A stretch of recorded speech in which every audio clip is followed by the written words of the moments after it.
beneath the weeping willow, but now alone I lie and weep beside the train. Hello friends, the Deathless Lord Cerberus here. I hope when you're listening to this story, you're not home alone. I hope you have a couple of friends around, or at least someone around with you to make sure you're feeling more secure. Because I guarantee, after hearing this story, you won't want to be home alone again, and you definitely won't feel secure. Enjoy. This fucked me up for a while, and I'm still not completely okay, but it's easier to cope. It was the middle of summer, and my parents had left for the weekend to go to our house in the Cape Cod. It's about a 2-hour drive away, so it's not a big deal for them to leave me alone for a few days. My mum had made some pulled pork and pasta for me to heat up to eat whenever, and I had some money if I wanted to order a pizza. Things were all good. The first night I was alone, I stayed up till 3 in the morning, playing Xbox, so I woke up really late the next day. I checked my phone when I woke up, and saw it was a little past 1.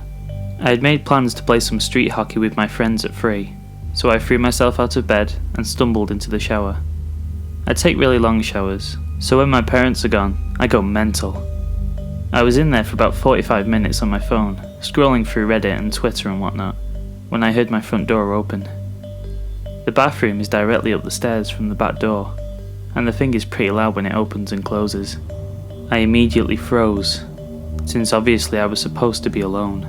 I waited for about 2 minutes, ears trained in trying to hear anything else. Nothing.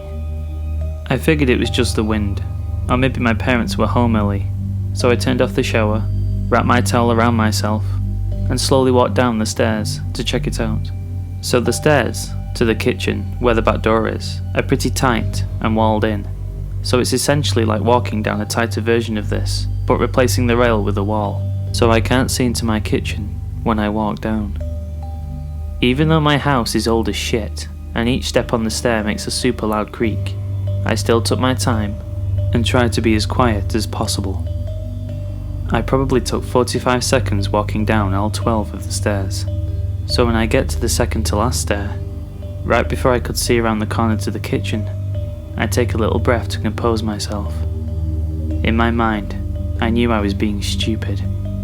There obviously wasn't anything in the kitchen. There's no way I wouldn't have heard another noise, and there's no reason for them to still be in the kitchen, even if there were burglars or something in the house. After sort of mentally chastising myself for being such a wuss, I sort of chuckled to myself for being so stupid, and just normally walk the last 2 stairs and turn the corner into the kitchen. Standing about 2 feet away from me, in the middle of my kitchen, is a man, staring straight at me, perfectly still, with a massive smile across his face, just staring at me. The thing I remember most vividly wasn't his face, or his smile, but his arms. They weren't just at his side, he held them in the strangest, most abnormal position I've ever seen. They were where one would normally hold their arms, but he had rotated them to the point where they were almost completely reversed, as well as lifting them up and a little behind himself. I don't know why I remember this so much, but it's just the most demonic, abnormal position I've ever seen. Honest to God, I think I almost had a heart attack right there. Looking back, I can realise how fucking creepy this situation was, but in the moment, I just took a step towards him and punched him as hard as I could in the jaw, sort of half slapping, pushing him towards the ground. The second I connected, I beelined up the stairs, dropping my towel in the kitchen with my heart beating out of control. I fucking sprinted into my room and locked the door behind me.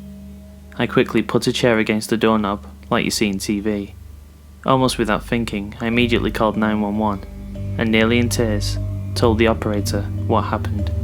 As I sat on the floor of my room in practically a fetal position, staring at the door praying that a cop would be here soon, I noticed the light coming from the gap between my door had stopped. The fucker was standing outside my door. There were no words to describe the feeling I had.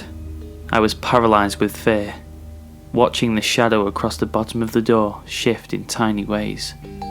I stayed balled up, staring at the gap, praying the man would go away for what seemed like an hour. All the while, the 911 operator was asking, "Hello? Sir? Sir, are you there? Hello?" I didn't want to make a noise, and even if I wanted to move my arms to bring the phone to my mouth, I don't think I could have.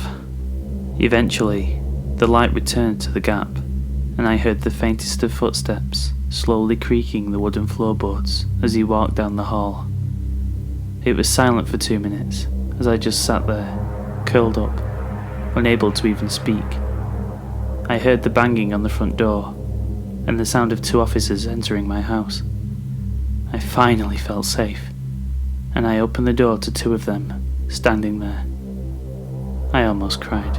Nowadays, my parents don't even leave me home alone anymore, thank God, and I check every lock on the house before going to bed. I still get nightmares occasionally, and my heart starts racing whenever I see someone standing still, but I'm doing alright. Even working with sketch artists and a few lineups, the police never found whoever the fuck was in my house.